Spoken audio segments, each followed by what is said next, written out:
Rice of Ashoka ನಮ್ಮ ಸ್ನೇಹಿತರೆಲ್ಲರಿಗೆ ಇದು rise of Satish ಆಗಲಿ ಅನ್ನೋ ಆಸೆ ಬಗ್ಗೆ ಆಗುತ್ತೆ ಕೂಡ. ಅದರಲ್ಲಿ ಎಲ್ಲ ಲಕ್ಷಣಗಳು ಕಾಣ್ತಾ ಇದೆ.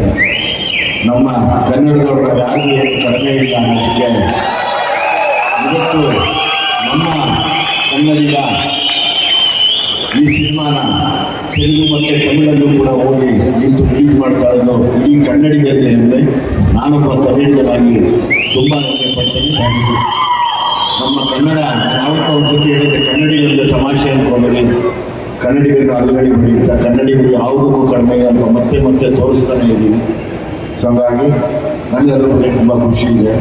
ಸತೀಶ್ನ ನಾನು ಯಾಕೆ ತುಂಬ ಇಷ್ಟಪಡ್ತೀನಿ ಅಂದರೆ ನಮಗೆ ತುಂಬ ಕಷ್ಟಪಟ್ಟು ಜೀವನದಲ್ಲಿ ತುಂಬ ನೊಂದು ನಾವೆಲ್ಲ ನಿಮಗೆ ಈ ಥರ ಕಾಣಿಸ್ತಿರ್ತೀವಿ, ಬಟ್ ಒಳಗಡೆ ತುಂಬ ನೊಂದಿರ್ತೀವಿ. ಪ್ರತಿ ಸರಿ ನಾವು ಮಾತಾಡೋವಾಗಲೂ ಒಂದು ಒಳ್ಳೆಯ ವಿಷಯನ ಇಟ್ಕೊಂಡು ಮಾತಾಡ್ತಾ ಇರ್ತೀವಿ, ಆದರೆ ಒಳಗಡೆ ತುಂಬ ನೋವಲ್ಲಿ ಇರ್ತೀವಿ. ಸತೀಶ್ ಮಾತಾಡೋವಾಗ ಗೊತ್ತಾಗ್ತಾ ಇತ್ತು ಆ ಜೋಶು, ಆ ಹಠ, ನಾನು ಸಾಧನೆ ಮಾಡಬೇಕು ಮತ್ತು ನಮ್ಮ ಕನ್ನಡಿಗರಿಗೆ ನಾನೊಬ್ಬ ಕನ್ನಡಿಗನಾಗ ಒಂದು ಒಳ್ಳೆಯ ಸಿನಿಮಾ ಕೊಡಬೇಕು ಅನ್ನೋದು ಅದು ಯಾವಾಗಲೂ ನಮ್ಮಲ್ಲಿ ಅದ್ಭುತ ಇದ್ದೇ ಇದೆ. ಹಾಗಾಗಿ ನಾನು ಇಡೀ ಆ ಟ್ರೈಲರ್ ನೋಡಿದಾಗ ನನಗೆ ಒಂದು ಖುಷಿ ಆಯ್ತು. ಅಂದರೆ ಎಸ್, ಒಂದು ಒಳ್ಳೆ ಸಬ್ಜೆಕ್ಟ್ನ ಮತ್ತೆ ತರ್ತಾ ಇದ್ವಿ. ಯಾವಾಗಲೂ ಬೇರೆ ಬೇರೆ ಭಾಷೆಗಳಿಗೆ ಹೋಲಿಸಿ ಅದರಲ್ಲಿ ಆ ಥರ ಸಬ್ಜೆಕ್ಟ್ ಬಂತು, ಇದರಲ್ಲಿ ಈ ಥರ ಸಬ್ಜೆಕ್ಟ್ ಬಂತು ಅನ್ನೋ ಟೈಮಲ್ಲಿ ಒಳ್ಳೆ ಸಬ್ಜೆಕ್ಟ್ಗಳು ರೈಸ್ ಆಗ್ತಾ ಇದೆ ಅನ್ನೋ ಖುಷಿ ನಮಗೆ ತುಂಬ ನನ್ನ ಮನಸ್ಸಿಗೆ ಖುಷಿ ಕೊಡ್ತಿದೆ, ನೆಮ್ಮದಿ ಆಗ್ತಾ ಇದೆ. ಇಡೀ ಇದೊಂದು ರೈಸ್ ಆಫ್ ಅಶೋಕ ಅನ್ನೋಕ್ಕಿಂತ rise of Satish and team ಅಂತ ಆಗಲಿ ಇವರೆಲ್ಲ ಸೇರಿ ಒಂದು ದೊಡ್ಡ ಮಟ್ಟಕ್ಕೆ ನಿಂತ್ಕೊಂಡು ಅನ್ನೋ ಆಸೆ ನನಗಿದೆ. ಸತೀಶ್ ಮ್ಯೂಸಿಕ್ ಡೈರೆಕ್ಟರ್ ಇಲ್ಲೇ ಪ್ರೂವ್ ಮಾಡಿಬಿಟ್ಟಿದ್ದಾರೆ. ಸೊ ಹಾಗಾಗಿ ಡೈರೆಕ್ಟರ್ ಆತ್ಮಕ್ಕೆ ಶಾಂತಿ ಕೋರ್ತಾ ಮಾಡಿದಂಥ ಎಲ್ಲ ಕಲಾವಿದರು ನಮ್ಮ ಸಂಪತ್ ಆಗ್ಬೋದು, ಶೆಟ್ಟಿ ಆಗ್ಬೋದು, ಡ್ರ್ಯಾಗನ್ ಆಗ್ಬೋದು, ಇವೆಲ್ಲ ಏನು ಆ್ಯಕ್ಟ್ ಮಾಡಿದ್ರೆ ನಿಮಗೆಲ್ಲ ಒಬ್ಬರು ಫೈಟ್ರು. ನಮ್ಮ ಸಪ್ತಮಿ ಗೌಡ ಸೋಲೋ ಫೈಟ್ರು, ನಾವು ಡೈಲಾಗ್ ತುಂಬ ಇಷ್ಟಪಡ್ತೀವಿ. ಡ್ಯಾಶ್ ಸಿನಾ ನಿಮ್ಗೆ ಐತೆ ಕಣ, ನಿಮ್ಗೆ ಹೇಳೋದು ನನಗೆ ನಿಮ್ಮ ಮನೆ ಋಣ ಹೆಂಗಿದೆ ಅಂದರೆ ಉಮೇಶ್ ಅಣ್ಣನ ಪಾತ್ರನೇ ಕಿಶೋರ್ ಅವರು ಮಾಡಿದ್ದು ದುನಿಯಾಗಿ, ಅದು ಯಾರಿಗೂ ಗೊತ್ತಿಲ್ಲ. ಇವತ್ತು ಅದನ್ನು ಹೇಳ್ತೀನಿ. ಹಾಗಾಗಿ ನಮ್ಮ ದುನಿಯಾನ ನಿಂತ್ಕೋಬೇಕಾದ್ರೆ ಕಿಶೋರ್ ಸರ್ ಮಾಡಿದ ಪಾತ್ರ ಉಮೇಶ್ ಅಣ್ಣನ ಪಾತ್ರನೇ. ಅವ್ರು ಅವತ್ತಿಗೂ ಸೂಪರ್ ಕಾಪು, ಯಾವತ್ತಿಗೂ ಸೂಪರ್ ಕಾಪು. ಅವರು ಒಂಥರ ಸಿಂಹ ಸ್ವಪ್ನ ಇದ್ದಂಗೆ ಕೆಲವರಿಗೆಲ್ಲ ಅವ್ರ ಹೆಸರು ಹೇಳಿದ್ರೆ ಎರಡು ಕಡೆನೂ ತಿರುಗಿ ಹಾಕೊಂಡು ಆ ಕಡೆ ತಿರ್ಕೊಂಡು ಮಲ್ಕೊಳ್ತಾ ಇವತ್ತು ಎಷ್ಟೋ ಜನ ಇದ್ದಾರೆ. ಸೊ ಹಾಗಾಗಿ ನೀವು ನಮಗೆ ಅವತ್ತು ನಿಮ್ಮ ಪಾತ್ರನ ನಮ್ಮ ಸಿನಿಮಾಲ್ ತಂದು ನೀವು ಕೊಟ್ಟಂಥ ಕೆಲವು ಹಿಂಟ್ಸ್ನ ಇಟ್ಕೊಂಡು ನಾವು ಸಿನಿಮಾ ಮಾಡಿದ್ವಿ. ಹಂಗೆ ನಾವು ನಿಮ್ಮ ಋಣ ತೀರ್ಸೋಕ್ಕಾಗಲ್ಲ. ಆದರೆ ನಿಮ್ಮ ಮಗು ಜೊತೆ ಒಂದ್ಸರಿ ಆ್ಯಕ್ಟ್ ಮಾಡೋಕ್ಕೆ ನಾನು ಇಷ್ಟಪಡ್ತೀನಿ.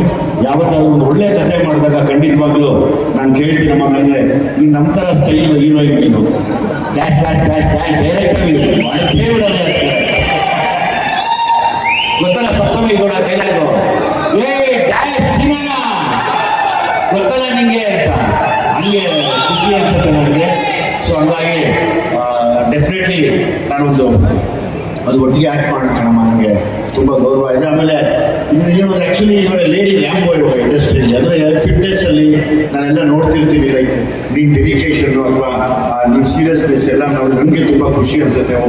ಒಬ್ಬ ನಟಿಗೆ ಬೇಕಾಗಿರುತ್ತೆ ಎಲ್ಲ ಶ್ರದ್ಧೆ ಮತ್ತು ಅದರದ್ದು ಗಮನ. ಅಂದರೆ ನಾನು ಹಿಂಗೆ ಇರಬೇಕು ಅನ್ನೋದನ್ನು ಯಾವಾಗಲೂ ನಾನು ವಾಚ್ ಮಾಡ್ತಿರ್ತೀನಿ ಫೋನಲ್ಲಿ. ಸೊ ಹಾಗಾಗಿ ಇದು ಹಂಗೆ ಕಂಟಿನ್ಯೂ ಆಗಲಿ. ಲೈಕ್ ಹಾಗೆ ನೀವು become A super star one day, don't worry, ಹಾಗೆ ಆಗುತ್ತೆ. ಅದು ಆ ಕಾಲ ಹತ್ರ ಬರ್ತಾ ಇದೆ ಅಂದ್ಕೊಳ್ಳೋಣ. ಯಾವಾಗಲೂ ಒಳ್ಳೇದೇ ಬಯಸೋಣ, ಒಳ್ಳೇದನ್ನ ಅಂದ್ಕೊಳ್ತಾ ಇರೋಣ, ಎಲ್ಲ ಒಳ್ಳೇದೇ ಆಗುತ್ತೆ.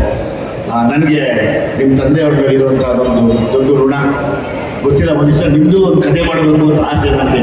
ನಾವು ನಿಮ್ಮ ಮನೆಗೆ ಬರ್ತೀವಿ, ಒಂಚೂರೆಲ್ಲ ಒಂದಷ್ಟು ಹಿಂಟ್ಸ್ ಕೊಡಿ. ಕಟಿಂಗ್ ಪೇರ್ ಹಿಡ್ಕೊಂಡು ಅಲ್ಲಿ ಕಿತ್ತಾಗ್ತಾ ಇದ್ದಿದ್ದು, ಬುಟ್ಕಾಲ ಹೋಳಿ ಮಕ್ಕಳ ಅಂತ ಇದ್ದಿದ್ದು ಅದೆಲ್ಲ ನಾವು ನೋಡ್ತೀವಿ.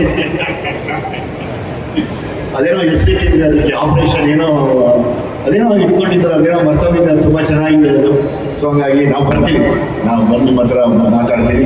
ಇಡೀ ಟೀಮು ಇವತ್ತು ನನಗೆಲ್ಲದಕ್ಕಿಂತ ಹೆಚ್ಚಾಗಿ ಸತೀಶ ಹೊತ್ಕೊಂಡಿರುವಂಥ ಹೊರೆ ನಾನು ಸುಮಾರು ವರ್ಷದಿಂದ ನೋಡ್ತಾ ಇದ್ದೀನಿ.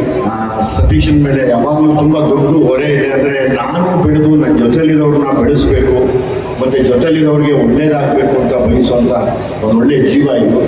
ಹಾಗಾಗಿ ನಾನು ಸದಾ ಒಳ್ಳೆಯ ಬಯಸಿ ಈ ಸಿನಿಮಾ ದೊಡ್ಡ ಹಿಟ್ ಆಗಲಿ ಅಂತ ಹೇಳಿ ನಾನು ಜೊತೆಲಿ ಇರ್ತೀನಿ. ಇವತ್ತು ಇನ್ನೊಂದು ಅಂದರೆ ನಾವೆಲ್ಲ ಎಲ್ಲರೂ ಹೀರೋಗಳೇ ಇದ್ದೀರ, ಇಲ್ಲಿ ಶೆಟ್ಟಿ ಇಲ್ಲ ಹಿಡಿದು ಎಲ್ಲರೂ ಹೀರೋಗಿನ, ನೀನಾಗಿ ಯೋಗಿ ಆಗಲಿ, ಆದಷ್ಟು ಕೆಲವು ವಿಷಯಗಳಿಗೆಲ್ಲ ಒಂದಾಗಿ ನಾವು ಮತ್ತೆ ನಿಂತ್ಕೊಂಡು ಆಸ್ ಇಟ್ ಈಸ್ ನಮ್ಮ ಹೆಡ್ ಮಾಸ್ಟರ್ ಇಲ್ಲೇ ಇದ್ದಾರೆ. ಸೊ ಹಾಗಾಗಿ ಅವ್ರ ಪನಿಷ್ಮೆಂಟ್ ತುಂಬ ಮಣ್ಕಾಲೆಲ್ಲ ಉಳಿಸ್ಕೊಂಡಿದ್ದಾರೆ ನಮ್ಮನ್ನು. ಅವ್ರನ್ನೆಲ್ಲ ಕೇಳಿ ಇನ್ನೂ ಹಿರಿಯರಿದ್ದಾರೆ. ಒಂದಾಗಿ ನಿಂತ್ಕೊಂಡು ಯಾವಾಗಲೂ ಯಾವುದೇ ಸಿನಿಮಾ ಮಾಡಲಿ ಎಲ್ಲರೂ ದಯಮಾಡಿ ಬನ್ನಿ, ಎಲ್ಲರೂ ವಿಶ್ ಮಾಡಿ. ನಾನು ಬರಬಾರ್ದು, ನಾನು ಹೋಗ್ಬಾರ್ದು ಅಂತ ಯಾವಾಗೂ ಮಾಡಬೇಡಿ. ನಮ್ಮಲ್ಲಿ ಒಗ್ಗಟ್ಟಿಂದ ಇಲ್ಲದೆ ಇದ್ದಾಗಲೇ ಇನ್ನೊಬ್ಬರು ನಮ್ಮ ಜೊತೆ ಆಟ ಆಡೋಕ್ಕೆ ಶುರು ಮಾಡೋದು. ಎಲ್ಲಕ್ಕಿಂತ ಮೀರಿ ನಾವು ಸಿನಿಮಾದವರು, ನಮ್ಮ ಜೊತೆ ಮಾಧ್ಯಮದವರು ಯಾವಾಗಲೂ ಸದಾ ಜೊತೆಲಿದ್ದು ಈ ಸಿನಿಮಾಗಳು ಗೆಲ್ಲಬೇಕು ಅಂತ ಅವರು ಪರ್ಸನಲ್ ಆಗಿ ತಗೋತಾರೆ. ಎಲ್ಲೋ ಬರೀತಾ ಒಂದು 2 ಲೈನ್ ಎಕ್ಸ್ಟ್ರಾ ಬರೋದು ಸಿನಿಮಾಗೆ ಒಳ್ಳೆಯದು ದುಡಿತಾರೆ. ಹಂಗಾಗಿ ನಾನು ನಿಮಗೆ ಯಾವಾಗಲೂ ಚಿರಋಣಿಯಾಗಿರ್ತೀನಿ.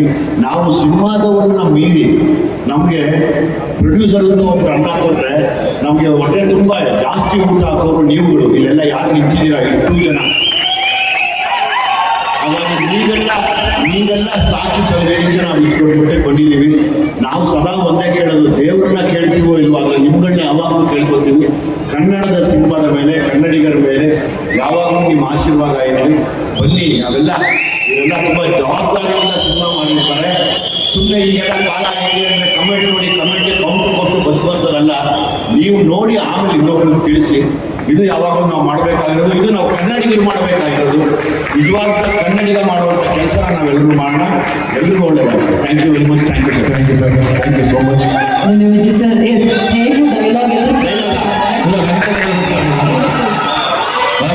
ಚಪಾಳಿಯೊಂದಿಗೆ ಸ್ವಾಗತಿಸಿ ನಮ್ಮ ಸ್ಯಾಂಡಲ್ವುಡ್ನ ಸಲಗ, ನಮ್ಮ ಹೆಮ್ಮೆಯ ಬಗ್ಗೆ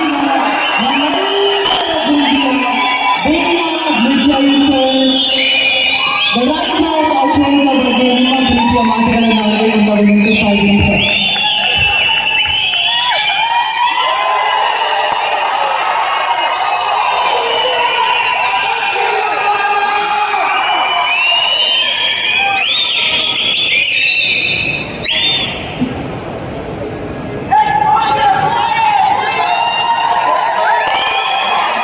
Oh,